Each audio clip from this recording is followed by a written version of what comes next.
October 10 ആരംഭിച്ച വെടിനിർത്തൽ കരാർ 46 ദിവസമായിട്ടും പൂർണ്ണമായ സമാധാനം ഉറപ്പാക്കിയിട്ടില്ല.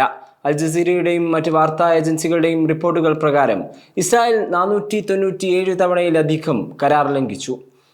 നൂറുകണക്കിന് ഫലസ്തീനികളെ കൊന്നു. കഴിഞ്ഞ 24 മണിക്കൂറിനുള്ളിൽ ഇസ്രായേൽ ആക്രമണങ്ങളിൽ 4 ഫലസ്തീനികളെ കൊലപ്പെടുത്തി. ഖാൻ യൂനിസിലെ ഡ്രോൺ ആക്രമണത്തിൽ നിരവധി പേർക്ക് പരിക്കേറ്റു.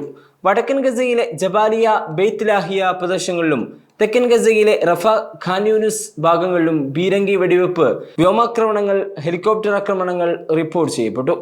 ഈ ആക്രമണങ്ങൾ ദിവസം മുഴുവനും തുടർന്നുകൊണ്ടിരിക്കുന്നു. സെൻട്രൽ ഗസയിലെ നുസൈറത്തിലും ഡെയർ അൽ ബലാഹിലും ഏറ്റവും കൂടുതൽ ബാധിച്ചു. ദുഃഖകരമായ ഒരു സംഭവം എന്തെന്നാൽ വടക്കൻ ഗസയിൽ ഇസ്രായേൽ സൈന്യം ഉപേക്ഷിച്ച സ്ഫോടക വസ്തുക്കൾ പൊട്ടിത്തെറിച്ച് ഒരു ഫലസ്തീൻ ബാലൻ മരിച്ചു. മറ്റു കുട്ടികൾക്ക് ഗുരുതര പരിക്കുകളുണ്ട്. ഗസ ഗവൺമെന്റ് മീഡിയ ഓഫീസ് അറിയിച്ചതനുസരിച്ച് ഇത്തരം ഉപേക്ഷിക്കപ്പെട്ട ആയുധങ്ങൾ ഇപ്പോഴും ജനങ്ങളുടെ ജീവന് ഭീഷണിയാണ്.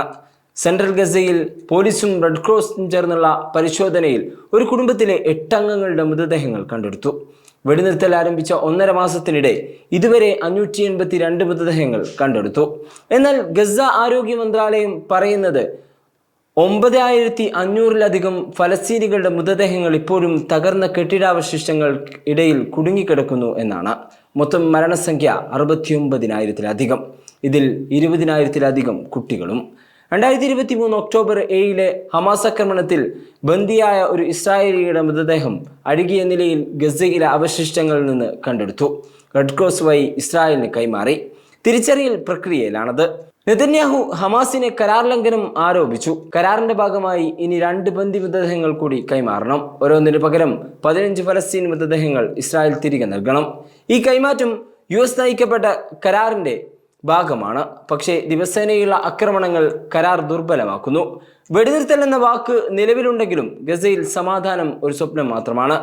UN സെക്യൂരിറ്റി കൗൺസിൽ ട്രംപിന്റെ ഗസ പ്ലാൻ അംഗീകരിച്ചിട്ടുണ്ടെങ്കിലും ആക്രമണങ്ങൾ തുടരുന്നു. ഹമാസും ഇസ്രായേലും പരസ്പരം ലംഘനം ആരംഭിക്കുന്നു.